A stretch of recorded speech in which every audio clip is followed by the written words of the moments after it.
Жохлыг шударгаараа шуурхай оройтой оргил цаг мэдээллийн хөтөлбөрийн 21 цагийн мэдээ эхэлж байна.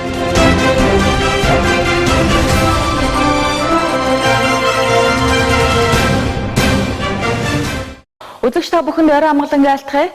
За чухлыг шударгаар шуурхай өргөн нураатай оргил цаг мэдээллийн хөтөлбөр мегмар гарагт болж өнгөрсөн үйл явдлын мэдээллийг хүрэхэд бэлэн боллоо. Хүлээн авч үзнэ.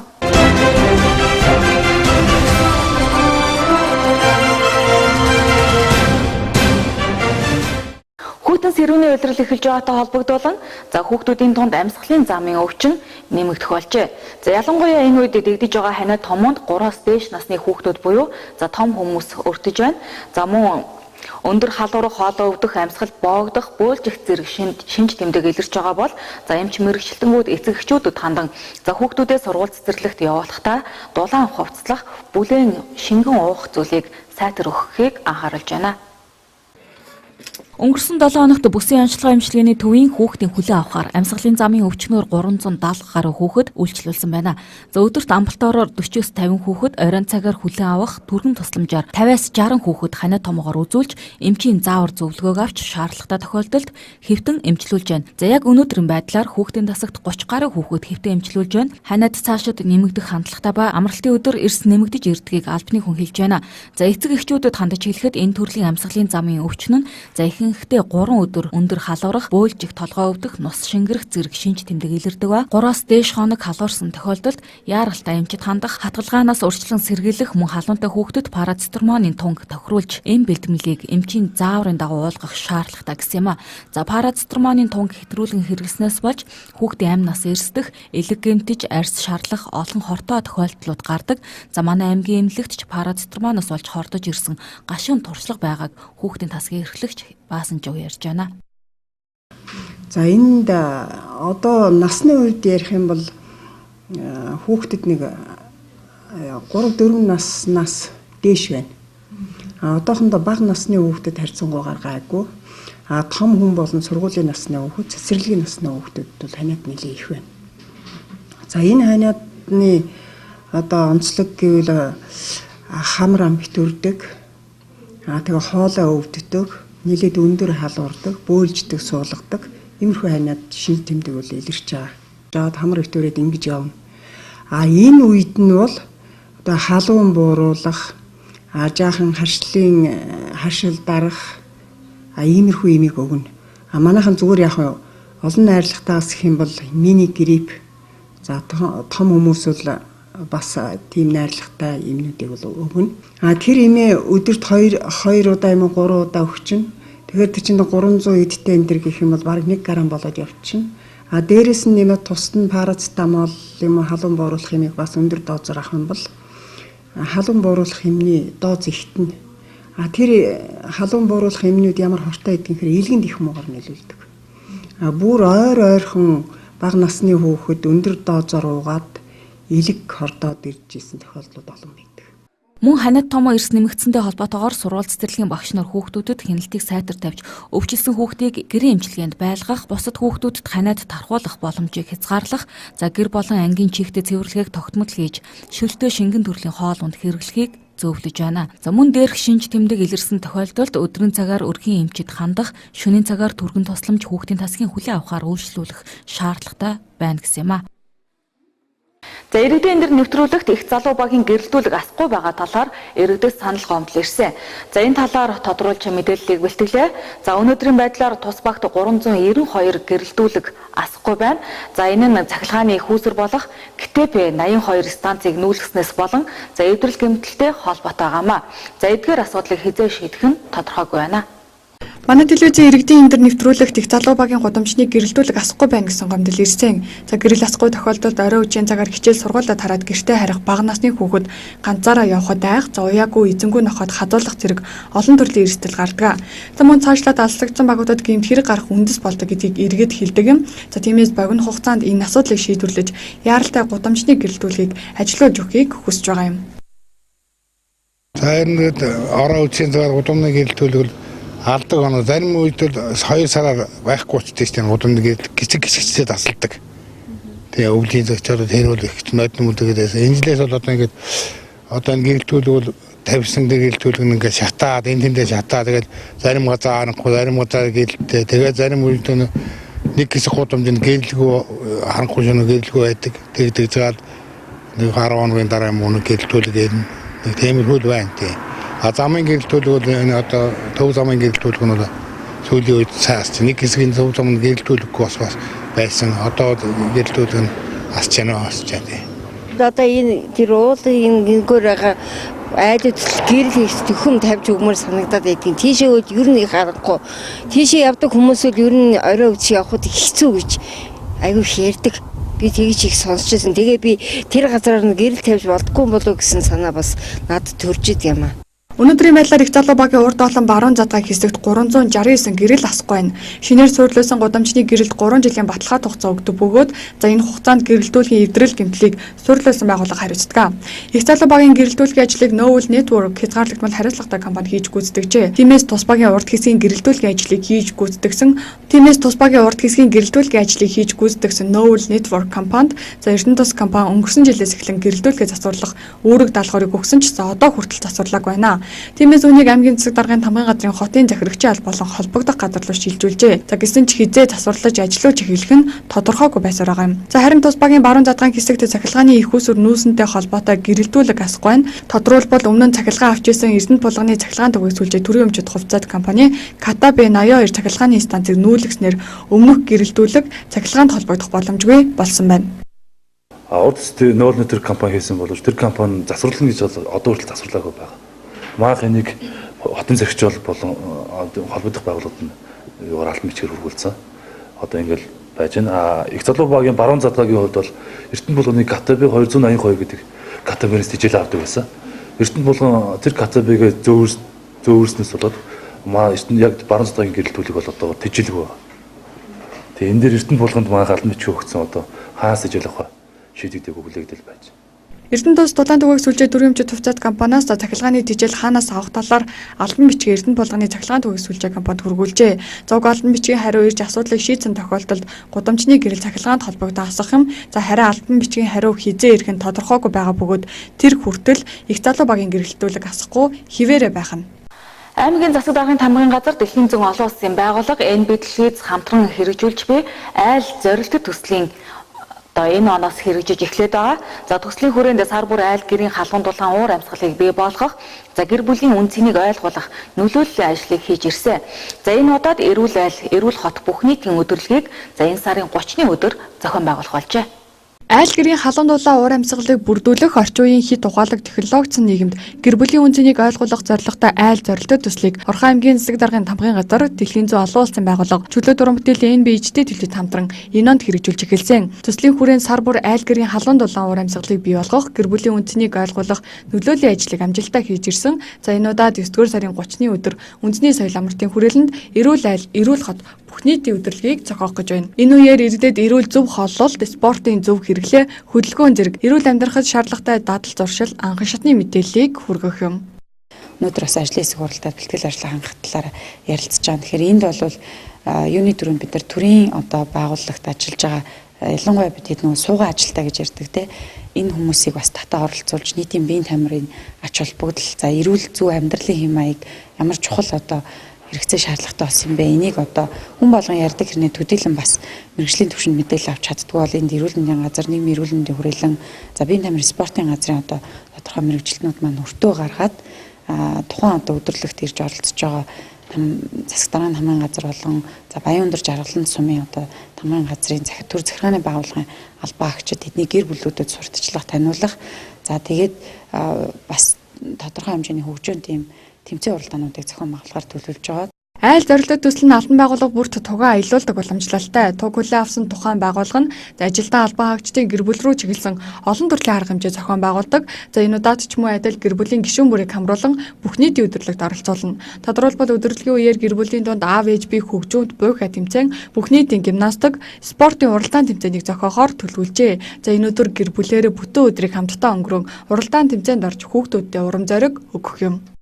Тэгээд 2017 оны 9 сарын 30-ны өдөр амралтын өдөр байгаа. Тэгээд бүх хүмүүстээ одоо эрүүл мэндийг одоо уриалсан одоо ийм олон нийтийн үйл ажиллагааг одоо энэ ажлын хэсгийнх маань зохион байгуулах гэж байгаа. Тэгээд энэ үйл ажиллагааных нь нэр нь эрүүл хот, эрүүл айл гэсэн нэртэй байгаа. Энэ ямар утгатай гэхээр нөгөө ерөнхийдөө л айл өрхүүд одоо гэр бүлүүд эрүүл мэндэд анхаарч эрүүл байж ажил хот маань эрүүл сайхан илүү одоо аз жаргалтай амар тайван ийм одоо байна гэж одоо байна гэсэн утгатайгаар энэхүү нэрийг өгсөн. Эрүүл айл, эрүүл хот бүх нийтийн өдөрлөг нь эрүүл амьдралын хэм маягт урайлан дуудах, аймгийн хэмжээнд үйл ажиллагаа явуулдаг фитнес клуб, спортын олон төрөлд секц дуулангийн үйл ажиллагааг сурталчлах, эрүүл зөв хооллолтын талаар мэрэгжлийн эмч, хоол судлалын мэрэгчлэнүүдийн судалгаа мэдээллийг иргэдэд хүргэх зорилготой. За бүх нийтийн өдөрлөгийг айл зорилттой төслийн баг, эрүүл мэндийн газар, биеийн тамир спортын газар, бүсийн онцлогоо эмчилгээний төв, гэр бүл хүүхэд залуучуудын хөгжлийн газар, дэлхийн зүүн олон улсын байгууллага хамтран зохион байгуулж оролцож байна. За айл өрхийн халаалтыг энэ сарын 15-ны өдрөөс эхлэн өгсөн байгаа. За гэсэн ч одоо хүртэл халаалт нь ирээгүй. За хүүтэн гэрт хөвөнтөө дээлдээ сууж байгаа иргэд цөөнгүй байна. За тодруулбал Динж багийн эко орон сууцанд халаалт нь ирээгүй байна. За тус барилгын гүйцэтгэгч Төмөр оргил компани, Эрдэнэ тус дулаан түгээх сүлжээ, орон нутгийн өмчит компанид 28 сая төгрөгийн өртөө очир за халаалтыг өгөхгүй өнөөдөр хүрчээ. Айл өрхийн халаалтыг энэ сарын 15-ны өдрөөс өгсөн. За гэсэн ч одоо хүртэл халаалт нь ирээгүй хүүтэн гэрт хөвөнтөө дээлдээ сууж байгаа иргэд байгаа юм. Тодорхойлбол Динжогийн эко орон сууцанд халаалт ирээгүй байна. Тус орон сууцанд 30 айлын орон сууц бөгөөд 14 айл нь Эрдэнэ тус дулаан түгээх сүлжээ орон нутгийн өмчит хувьцаат компанитай гэрээ байгуулан дулааны мөнгөд тогтмол төлж байгаамаа. Гэсэн ч өнөөдөр хүртэл тус байрны халаалт ирээгүй байгаад иргэд бухимдалтай байгаа юм. Зөвхөн энэ жил ч биш. Жилийн 13 оны 1 сард ашиглалтанд орсон байж байхгүй, байр байхгүй. Тэгээд тэрнээс хойш жилд нэг 2 удаа захлагаан таслан, халуун ус таслан, хүйдүүд таслан ийм л явдалтай. Тэгээ яадгийн ихтэй зэрэг энэ Эрдэнэ тус дулаан түгээх станц энэ Төмөр оргил компани хоёр хооронд л өр ширний асуудал байдаг юм шиг байна. Тэгээд энэ хоёр компани хооронд л ингээл энэ гэрээ хийгээл тэр зөкснөөхөө байгууллагада мөнгө төгрөгөө төлж байгаа энэ айлууд нь одоо үнэхээр гохирол ингээл үдийг одоо өнөөдөр ихтэл одоо халуун ус байхгүй, халуун байхгүй, халуун ус байхгүй. Хүйт ус ч тасарсан, хүйт ус тасараад 3 хоног өөр жорлон морлон бүр өмхөрдөг мөрдөг дээрээ тулаал өртөл байсан шүү дээ. Тэгж нэг хүйт усын очиж нэг 4-5 болоо очиж хэрэлж ярьж ээж нэг хүйт усын тавилсан. Хоёр компани хоорондын өрний асуудлаас болж иргэд аядухтай амьдрах эрх нь хязгаарлагдаж байгаад бухимдалтай байгаа юм. Орон сууцны барилгын ажлыг хийж гүйцэтгэсэн Төмөр оргил компани нь Эрдэнэ тус дулаан түгээх сүлжээ орон нутгийн өмчит хувьцаат компанид 28 сая төгрөгийн өртөө ажээ. Тус орон сууцны 16 айл өрх нь Эрдэнэ тус дулаан түгээх сүлжээ компанитай ямар нэгэн гэрээ байгуулалгүй барилгын ажлын гүйцэтгэгчтэй гэрээ хийсэн байна. За эдгээр иргэдийн дулааны мөнгийг цаг тухай бүрт нөгөөгүйгээс үдэн өөр үсчээ. Тиймээс Эрдэнэ тус дулаан түгээх сүлжээ орон нутгийн өмчит хувьцаат компани гүйцэтгэгч компанитай зөвшөлдсөн төлөх графикийг байгуулж иргэдийг дулаанаар хангахаар төлөвлөж байна. Тэгээд тухайн дээр гүйцэтгэгч компанитай манайх одоо зогсож тохирох асуудал. Одоо өөрөө яг хэрхэн яаж барагдуулах уу гэдэг асуудлаа шийдчихэл тэгэл тавьчихна. Энэс тэр компани хүлээгээд хийзэж мөнгө өгөх юм. Тэгээ айлуудыг дулаангүй байлгаад авахгүй шүү. Тэгээд биднес айлууд нь дулаанаар 50 нөгөө хүмүүс тэр одоо энэ асуудлаас хойш тэр компани хүмүүсэнд өндөр болох манай дээр ирж байгаа асуудлаа шийдвэрлэх болчихно.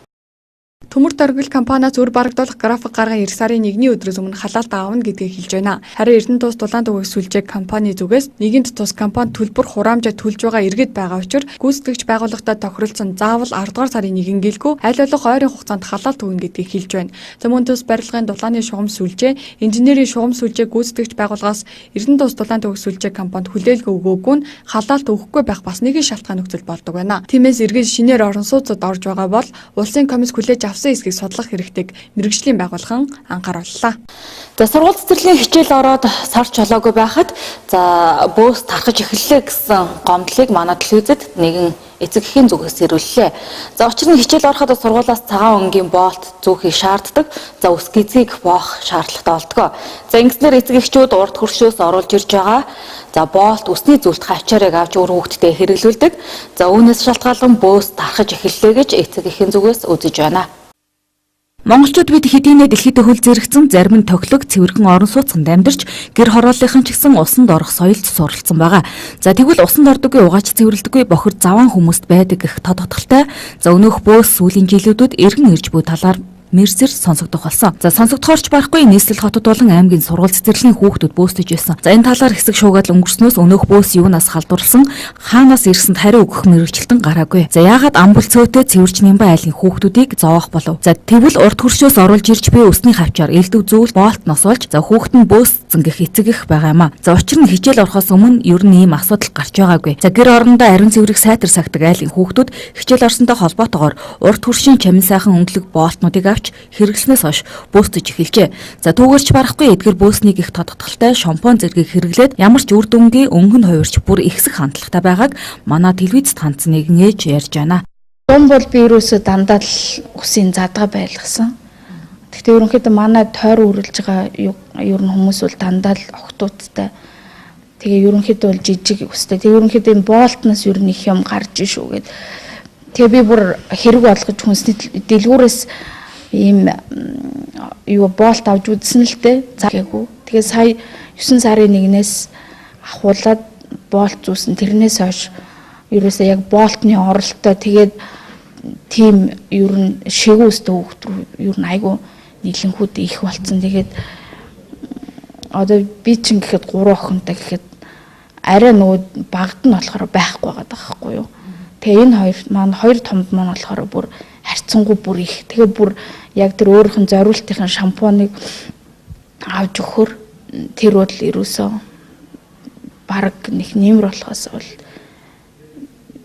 тэгээ одоо баг өдөрт баг 2-3 удаа толгойг нугааж самнж тэгээ бүр сүүлдээ бүр арилгаа яваад ирэнгүүт нь өнөөдөр үсэнд бүр ингээд үсчингээр оруулаад бүр жижиглүүлж бүр.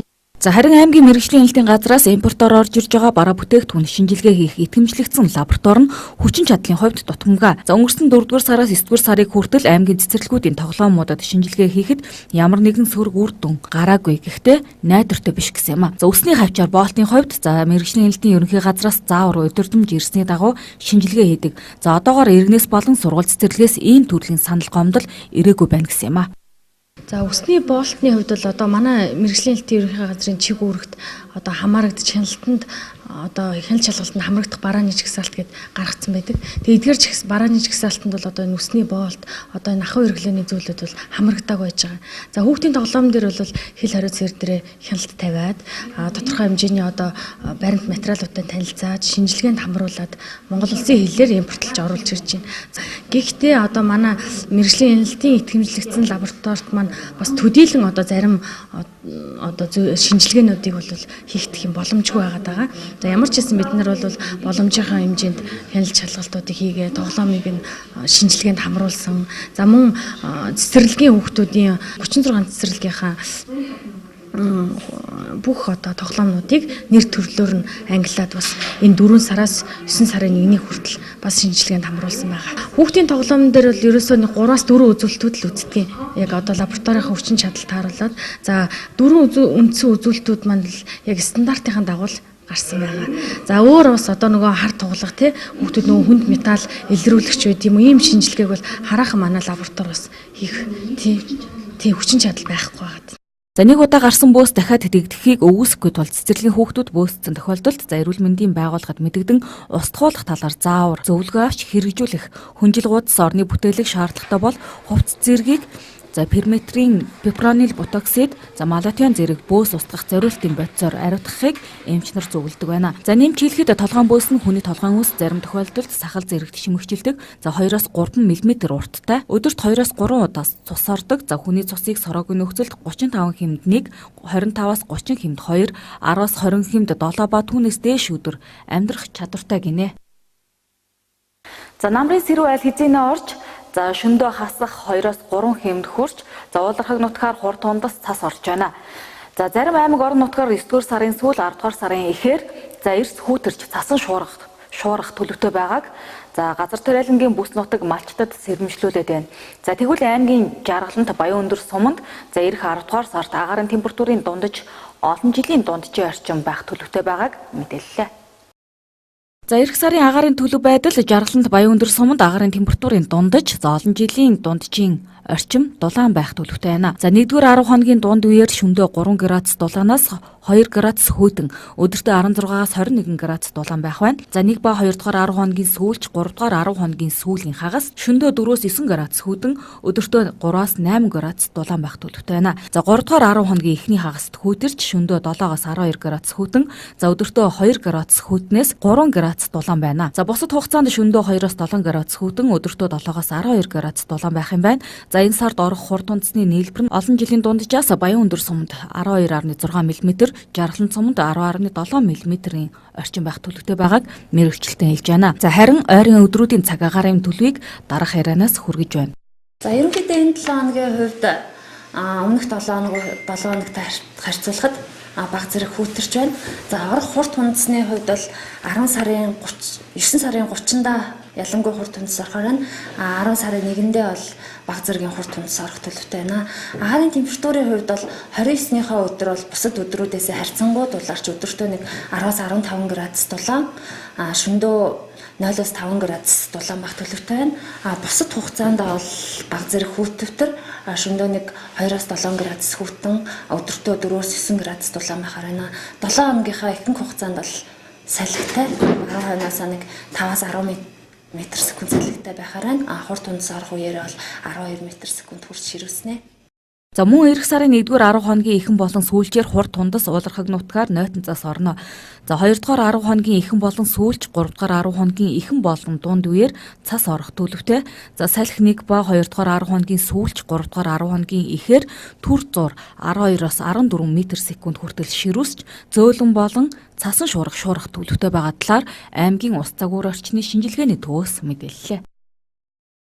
Оргил цаг мэдээллийн хөтөлбөр 7 хоногийн мегмар пүрэв гарагт хүргэдэг чөлөөт микрофоноо хүргэж байна. Оргил цаг мэдээллийн хөтөлбөр чөлөөт микрофоноор үзэгч та бүхэнд хүрж байна. Заалтагдсан багийн иргэдийн дунд нийтийн тээврийг хүлээгдэл, хүрэлцэн хангамж муу байдаг гэх гомдлоодог. За гүйдэн зэрүүний улиралд эхэлж байгаа энэ үед олон цагаар нийтийн тээвэр хүлээх нь хүндрэлтэй байдаг гэдгийг иргэд хэлдэг. Тэгвэл бид энэ талаар тодрууллаа. За мөн ямар гарч ижил байгаа талаарх иргэдийн санал бодлыг та бүхэнд хүргэхээр бэлтгэлээ. Хүрэлцэн айгүй муу байгаа нэ. Тэгээ угаасаа энэ автобуснууд нь өглөө ороод ирээсээ яахгүй тэнцэн нөгөө 6-гийн 1 дээр очиж загсчихад ирээсээ. Нэг бол нэгцээр очиж загсаад хөлөлт айгүй ударсалтай. Тэгээд энэ жижиг зэргүүдэд ерөөсөө явуулахгүй шахаад ерөөсөө явуулахгүй. Уул нь бол энэ жижиг зэргүүдэд явуулсан мэрэг байгаа байхгүй юу. Хөлөө чөлөөж байгаа л явна. Яг хүнтэй үед яваад хөнгөө үед явдггүй шүү дээ баригтай бол. Жижиг харин такси нь нэлээ явдаг юм байна. Такси яг хулгаагаар явдаг байхтар бас автобус явж байгаа үеэр явж чаддгүй шүү дээ. Ер нь нийтийн тээвэр бол муу шүү дээ. Автобус бол. Энэ уусаа чинь замдаар өглөө сургууль мургууд орох, хичээл тарах, өдрийн алдаад энэ бөөгөнд чинь байгаад байт юм л. Яг өдөр бол автобус явдгийг өглөөхэндээ хүрэлцэн муутай ер нь юм уу. Өдөөс хойш маш бол явахгүй. Тэгээ яг очих газар очихгүй нэг хүн зөөтэй байхдаа дэгдэг юм уу. Тийм явдгүй юм лээ. Цаашаа явахгүй одоо данистэй хүрээд огсон ч гэдэг юм оройхондоо бол тэгээд автобусны хүрэлцэн ер нь муу байдгийг. Тэгэхээр ард иргэд яг одоо тэр дийн жимэн шиг энэ хороол шиг явдаг бол бас боломжтой юм лээ. Энд л одоо яагаад гэдэг юм мэдэхгүй нэг тийм л байна. Одоо 15-20 минут болж штэ би хараг. Нилээ удаан зогсож байна. Ерөөсөө энэ автобуснууд нь жижиг зэргүүдэд явуулахгүй нөгөө сараас нь шахаад хөөгд өрөөсөө явдггүй. 6-гийн 1-ээс ерөөсөө одоо тээвэр зохицуулалтын гарч ирээд жижиг тэргээ явуулдаггүй. Тийм учраас бидний хувьд бол жижиг тэргээ явуулж ямар байгаа байхгүй юу. Яарсан хүмүүс байна эн чинь яаралтай хүмүүс ажил төрөлтэй хүмүүс байж байна. Өглөө бол сургуулийн хүүхдүүд бараг хоцорч очиж чинь 7 дараа гэрээсээ 6:55 гэсээр бараг 7:20 хүртэл нэг автобус хүлээж байгаа байхгүй юу. Ерөөсөө явахгүй. Тэгээ нэг автобусны нэрээ нэг жижиг тэргэн суух гэдэг юм. Тэгэнгүүт нөгөө жижиг тэргэн автобус нь ерөөсөө хойноос нь чагнаалдаад ерөөсөө явуулдгүй тийм л байна. За нэг 20-30 минут нэг 10 гаруй минут бол захын л ажил шүү дээ. Тэгээд цаг маяг зарим хүлээж ирсэн лээ. Зөндөө зогсож байгаа гэдээ байгаад байх юм л. Тиймэрхүү л яддаг шүү дээ автобус.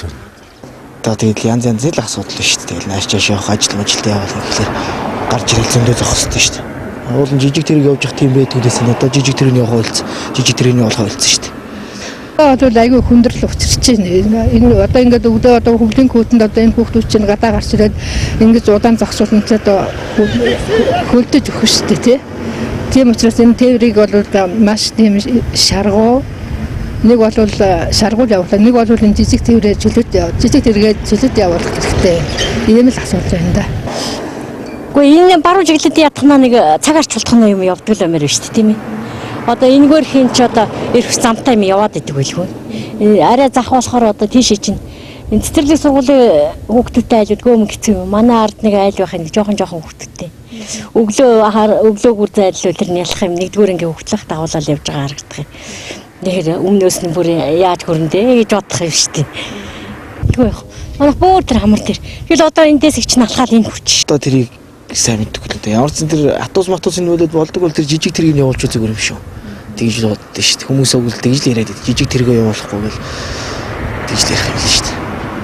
Нийтийн тэр автобус суудгаа болохоо дандаа жижиг тэрэг нэ суучт. Тэр автобус нь айгүй удаа явдаг юм шиг дээ. Тэгээд айгүй тойрдог юм шиг л шүү дээ. Тэгэхээр ажлын цагтаа юм амар гэж жижиг тэргэндэл суучт. Чухлыг шударгаар шуурхаа өргөн нүрээтэй оргил цаг мэдээллийн хөтөлбөрийн мегмар гаргийн мэдээн хүрээд өндөрлөж байна. За мэдээллийн төгсгөлд ус цагуур орчны шинжилгээний төвөөс ирүүлсэн хоногийн цагаагаар мэдээг хүлээн авч үзсэн үү? Баяртай үзэгчтэй.